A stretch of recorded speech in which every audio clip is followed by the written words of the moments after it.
Hey, everybody. Welcome back to Conquering Chaos, a mom's guide to self-care and sanity. I'm your host, Sydney Crow, and today we have Mariah Hovland from Wisconsin. Welcome, Mariah. Thank you. I'm excited to be here. I'm excited to have this conversation. You and I were just kind of chatting before the show and getting a feel for what kind of direction this episode was going to go in. And one thing that really stood out to me is your phrase intentional parenting. So why don't you fill the listeners in a little bit about like who you are, what you're all about, and what intentional parenting actually is. Okay. Yeah. So again, my name is Mariah. My husband and I live in Wisconsin. We have three children. Berkeley is 9 years old, Parker is 6 years old, and Nash is 3 years old. And we are like in it right now because everyone is at a different like phase of growing up, but they're all still growing up, right? And growing up is hard. So one of the things that my husband and I talked about a lot before we started a family was just kind of what kind of parents we wanted to be. And I remember specifically that it was almost like I had to like introduce him to the idea that like we could parent however we wanted to parent. Interesting. Because everybody has a different childhood, obviously, and everybody grows up and has their own, rules that they learned from their own family systems and their own personalities. And then, you bring these two people together and it's like, okay, let's raise children. And it not everybody has the same ideas about how that's going to be. And I had very strong ideas about how it was not going to be based on my own experience as a child. And so having those initial conversations and just opening up his eyes to the fact that, you know, we don't have to do it the way that our parents did it Yes. was it was good. It was really good. And I've seen the changes in him over the last 10 years, just being more open and more vocal and just more like, I don't think patient is the right word. He is patient, but just more like slow with the way that he will manage things that come up with our kids. Like rather than like quick reactions, Yep. he'll kind of sit back and just see how the situation is going to play out. Yeah. And I think that that is important, because there isn't one way. No. You have to, I always think about it like, teachers used to just teach one way. And if the students didn't learn that way, then they were the ones who kind of got lost in the shuffle.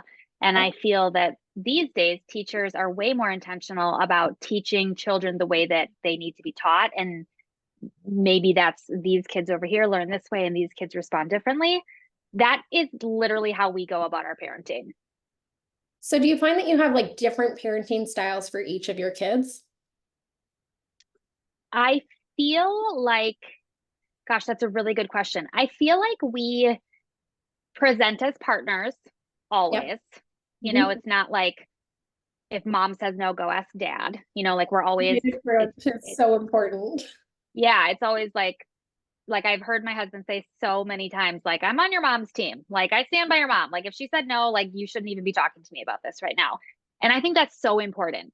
But I feel like, for example, I have three children, and my two girls, my two oldest, are very strong willed, but they're strong willed in different ways. And Mhm. so the ways in which we help them like manage their emotions or manage like difficult situations is different because they require different things. My oldest daughter is very stubborn and it sort of presents as like anger. Like she'll be very resistant and she'll get very escalated and then she'll just shut down. You know what? It doesn't even matter. Just forget it. And it's like, it does matter. Let's talk about it, you know? And Yeah.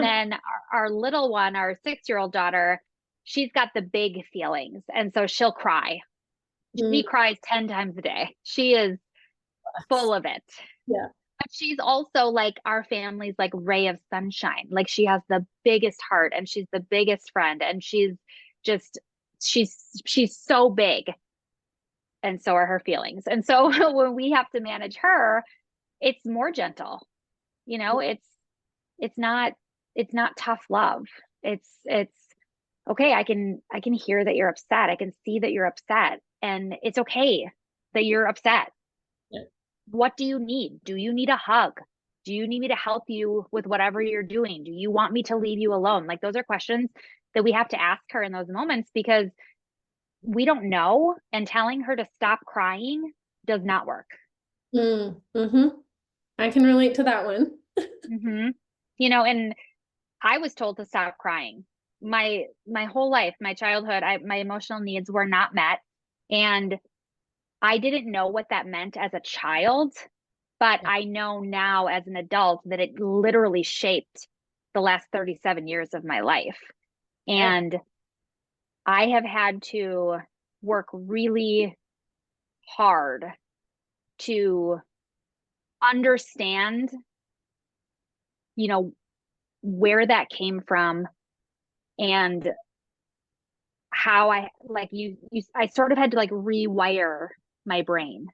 Yep. Like, it's okay to feel this way, Mariah. Your feelings are not wrong. You're not overreacting. You're not being dramatic. Your feelings are okay. And unfortunately, I mean, I didn't figure that out until my late 20s. Which is hard, right? Because at that point, your brain, and it really is rewiring your brain, because when you get down to like the neuroscience of it all, you have neural pathways that have been built based off of your feelings, based off of your knowledge, based off of your environmental like stimulation, and you react in those moments based off of what your brain tells you is familiar.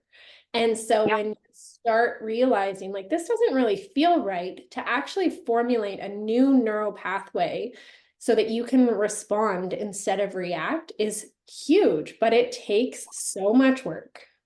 Oh my gosh, it does not happen overnight. And it's something that I have to continuously like recommit to, Mm. because you can get comfortable and then those old, patterns will resurface. So it's definitely something that, not being able to feel my feelings as a child like laid the foundation for how I made friends and how I behaved in friendships, partners that I chose, and how I behaved in romantic relationships. It really it shaped how I approach all things. Like, I need more. I need validation. I need the assurance. I need to know that you still like me. I need to know that we're still friends, because I never knew at home like that I always knew I was loved, right? Like, my house was a safe home physically. I would not say that it was safe emotionally. Mhm. And it's difficult to talk about that, because I do have a relationship with my parents still to this day. They're wonderful grandparents. And I don't want to like go on record being like my parents were awful parents. I had a horrible childhood, Yeah. because that's not true. I just think that that generation of parenting was so tight and so rigid. And I don't think that they knew that they were doing anything wrong. Yeah.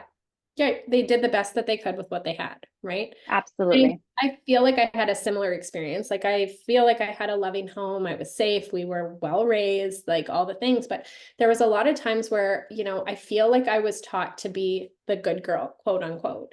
Mm-hmm. And, that meant that if I had big feelings, we didn't talk about that out of the house. If I had things that were going on inside the house that maybe weren't, quote unquote the best situation, everybody has, certain things that happen behind closed doors, as every family Of course. does, but you don't talk about that out of the house. You don't do this. Like, there Mm-hmm. was no real avenue for me to work out my emotions as well. And Mm-hmm. so when you look back, like you say that your parents are great grandparents, and I have to agree, my parents are wonderful grandparents. Do you see them being different with your kids than you remember them being with you? Yes. And I think that it's because they have followed my lead. Interesting. I think that from the beginning of, 10 years ago when we had our first baby, like I said, we have been a specific kind of parent, and we've gone about parenting a certain way. And what I mean by that is that I didn't, we did what worked for our family. Yeah. And if it didn't line up with holidays or birthday parties or, whatever, we did what worked for our family. And I think setting the tone early on helped my parents kind of, I don't want to say fall in line, but I think that it helped them adjust their expectations. And then they figured out how to be a grandparent in that space. And I mean, let's call it what it is. It's boundaries. We have boundaries. Yeah. Yeah. That's So, amazing. yeah. Now, I'm really intrigued by the fact that you and your husband had these conversations before kids. So you've set out to be intentional parents, and what prompted you to do that at a young age? Because really you were in your late 20s when you had your first. And I feel like at that point, I was still so emotionally unaware. These were not conversations that my husband and I had. We've definitely fallen into more intentional parenting through our own experiences and having to support my daughters and all these other things. But it's very intriguing to me that you had the self-awareness to do this ahead of time. And maybe I'm the abnormal one, but what prompted that for you? So I love that you said the term self-awareness, because I have just always been filled up with it. I just have so much self-awareness. My therapist and I talk about it all the time, because she's like, sometimes I really think that's part of the problem. You're so self-aware. I have a very strong intuition, and I always have. And I think it has something to do with how my emotions are and how my feelings are. My stomach tells me what to do. I can, if I follow what's in my gut, it's almost always the right thing, even if it ruffles feathers or, and so growing up, I always felt like something was off. Something is wrong here. I don't feel physically good because my emotions are not being met, and it doesn't make sense to me. I don't understand why that is. Wow. You grow up around these grown-ups, and they're your safe place, right? And I think, well, I hope that children have that. I hope that all children have that as their safe space at home with their parents. But like I said before, there is a difference between being physically safe at home and being emotionally safe at home. And I think because I wasn't emotionally safe, I've just always needed that, and always thought, I've always been chasing that my whole life, right? And so when I decided to become a mother, it was like, okay, I have to do this different. Okay. I have to be the mom that I didn't have, but the mom that I needed. Yeah. And it's interesting because I read something recently that said, as a parent, or no, as a daughter, I forgive you, but as a parent, I could never understand. And that hit so close to home for me, because it wasn't like when I was growing up, everybody in my family was calm and I was the dramatic one, yelling and crying all the time. It was chaotic. It was functional chaos. And so when you have a grown-up who's taking care of you and who's responsible for your well-being, yelling at you, but then telling you that you can't yell, or that sends mixed messages. That doesn't make sense. 100%. Yep. And so I didn't understand that. In my little child brain, I was like, wait a minute, you're yelling, you're calling me dramatic, you're being dramatic right now. And so it always felt like I was not allowed to be who I am. Yeah. And it always felt bad. And so growing up, my friendships were not good, my relationships were not good, and I always just knew that. And so when I was 23, I went through a really difficult breakup, and the breakup resulted because of an unwanted pregnancy. And I figured out in those moments, like, who my friends were, who my support network was, and I didn't have anybody. I didn't have a support system. I had a support system if I was doing what they wanted me to do. Yeah. Going out to the But bar. Yeah. But if I was not making choices and living how I was expected to, I was alone. And I think that is really, like, when I was 23, 24, that's when I really was like, you know what? This is not how I see my life. This does not feel good. It has never felt good. There has to be something else. Yeah. And I just got really, really intentional about therapy. Okay. And being honest with myself. Is this person a good person for me to be around? Do I have a healthy relationship with my parents? Or do changes need to be made there? So I kind of went into myself and did the work. Wow. And I'm still doing the work. I don't think it ever ends. I think we're always growing and evolving. I'm 37 almost. I'm not the person that I was when I was 23. But when you say, how did you have those conversations at such a young age? How did you even think to have those conversations? It's because of how I've felt my whole life. Wow. Something had to change. Well, and it's really, I mean, awful that you went through that at a young age, but also quite the blessing that you were able to do that at such a young age. And I'm sure it wasn't easy. I mean, anytime you have to go in and do the deep work and get introspective and really peel back the layers of what life is looking like in today and what you really intentionally want it to be like, it's,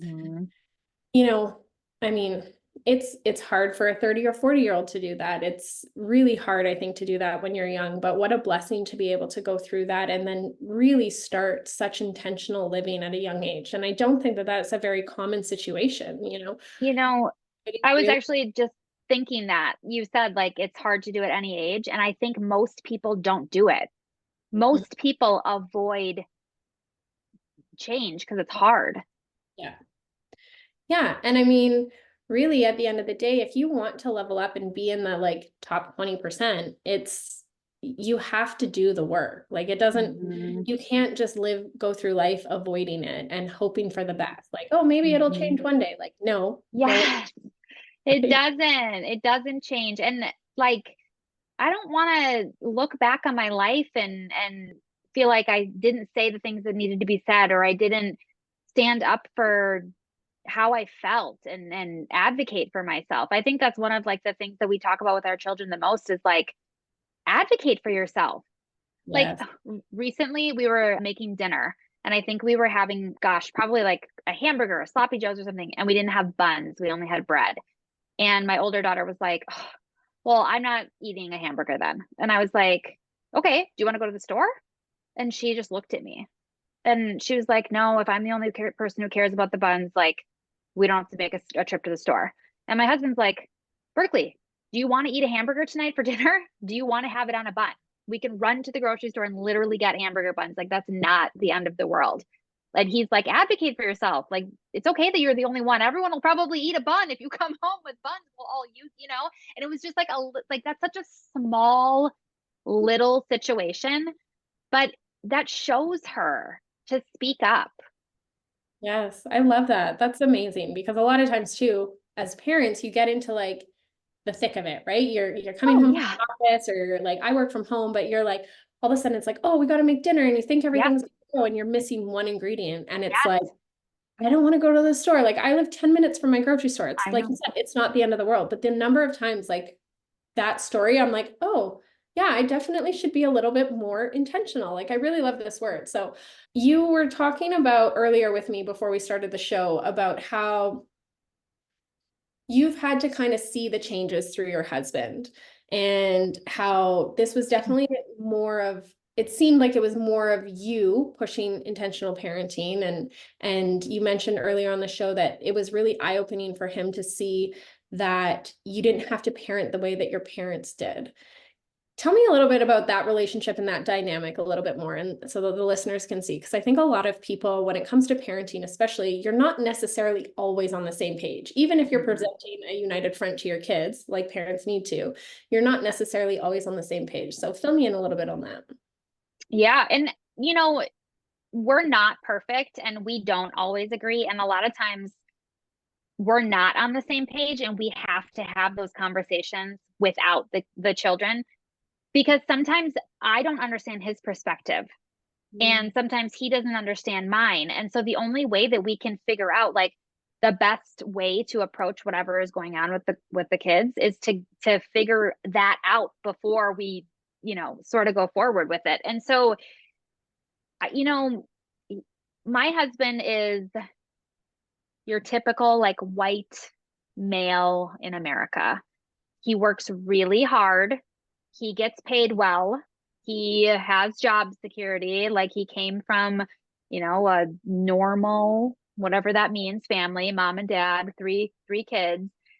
There wasn't a lot of, I think the word is choice. I feel like growing up, it didn't feel like he had choices. I feel like it was just like, this is what my dad did, and so this is what I'm doing. Or this is what is expected of me because I'm a boy. So this is what I'm doing. And I don't think it made him a monster by any stretch of the imagination. Like it's not like he's all about like men, like masculine, and it's not that. It's just that it never occurred to him that there were choices. It never, yeah. So it's like, I'm trying to think of like a good example. His parents very ingrained into him. Yes. Okay. So that's what it is. It's like the rules that we grow up with, right? Like our family systems, everybody's got like these rules of how we're going to live and what we're going to talk about and how we're going to handle problems and how we handle conflict. All of that is we learn that behavior in our childhood home. And then we take that and we're now adults. And it either really works or it doesn't. And I feel like my husband didn't ever consider that he was allowed to change some of those rules for himself or his family. And I am such a, like, it's funny because I'm like an introverted extrovert, or maybe that's backwards. Like I heal in isolation, like I recharge in isolation, but I also like to be social on my own terms. But I feel like I'm the one who's like the advocate. Like I'm the one who's like, okay, we have to talk about this. Or I'm the one who like brings like the different perspectives to the table initially. And then after he thinks about it a little bit, he's like, huh. And then he'll have thoughts. Yeah. And so I think it's just that when he was growing up, he was the oldest and he did what was expected of him. He graduated from high school. He went to college. He got a job. Like he did the right things. Check the boxes. Correct. Yes. And I spent my whole life chasing approval from people that were never going to give it to me. Not because they didn't approve, but because it didn't occur to them to tell me that they approved. Yeah. And so I just had big feelings. I had big feelings and he didn't. Like for him, he's like, I don't want to he doesn't want to talk about conflict. He doesn't want to face conflict. He would rather not talk about it. And that's how he was raised. And he accepted that. In my family, there was a lot of conflict and a lot of chaos all the time. And I didn't accept it. Fair. Does that make sense? 100%. And I think it's really interesting to like this notion of we can do things differently, right? Mm-hmm. There is this whole generation that you and I are a part of where we talk a lot about generational healing, right? And it's so important for us, now that we know better, we can do better for our kids, mm-hmm. right? And I think our parents, like I said earlier, it's like they did the best with what they had when they had it. Yep. But as more time is going on and more evolution and more information is coming about of like early childhood and brain development and these neural pathways and emotional intelligence, it is really important that we do that healing. And I don't think it's a generational healing in the sense like we all went through massive trauma and like all of these things. It's just now we're healing that piece where it's like we can do things differently. It's not like, oh, my parents did this way and this is how I was raised, so I told you so. Like the amount of times that I heard because I said so when I was growing up, like, and every once in a while that phrase flies out of my mouth and I'm like, Oh, yeah. full stop. Like, Yes. because I said so. Let's pause and explain this.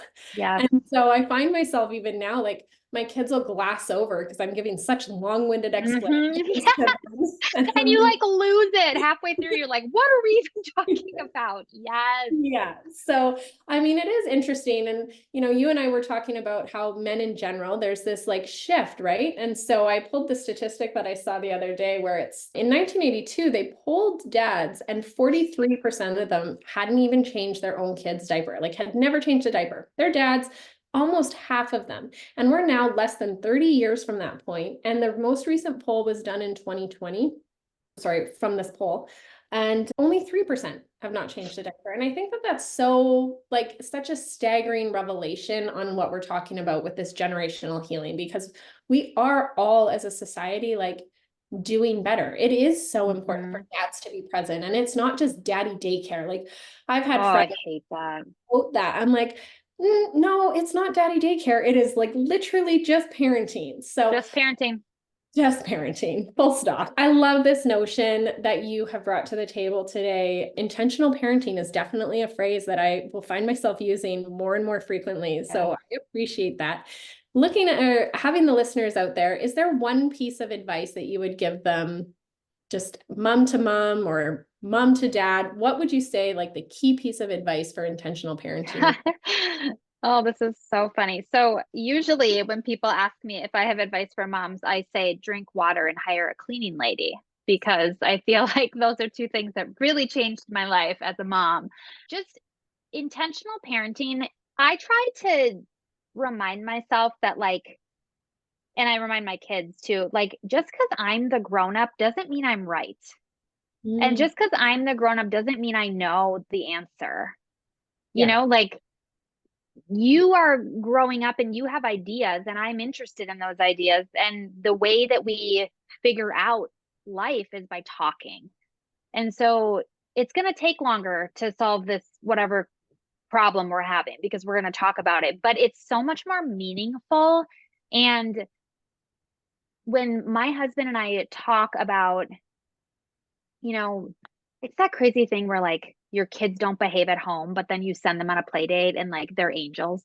Yep. And then you're like, what happens at home? But it's like they're comfortable here, right? They're going to be crazy at home because they know they're safe and they're loved. And so when we have a particularly hard day and then we put the kids to bed and we're both like, oh my God, like, and he'll tell me, like, I had this conversation with Berkeley and she said this and I just couldn't believe it. And yeah, I was talking to Parker. Like, we always come back to like the fact that what we are trying to do is raise functioning adults, right? Like mentally, physically functioning adults that can add value to the world and to their lives. But also, at the end of the day, we want them to want to come back.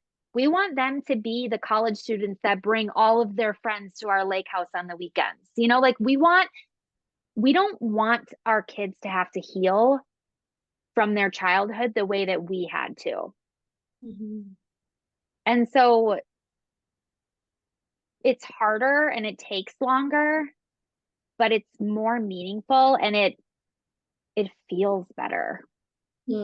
I love that so much. And I resonate with so much of that, right? We've always talked about, we're like, we just want to be the house, like come here, have the kids, like get involved in their life and being intentional with that because sometimes we have to have those really hard, long drawn out conversations, but at the end of the day, like we feel really connected after the fact. And so I love that that's a huge piece for you guys too.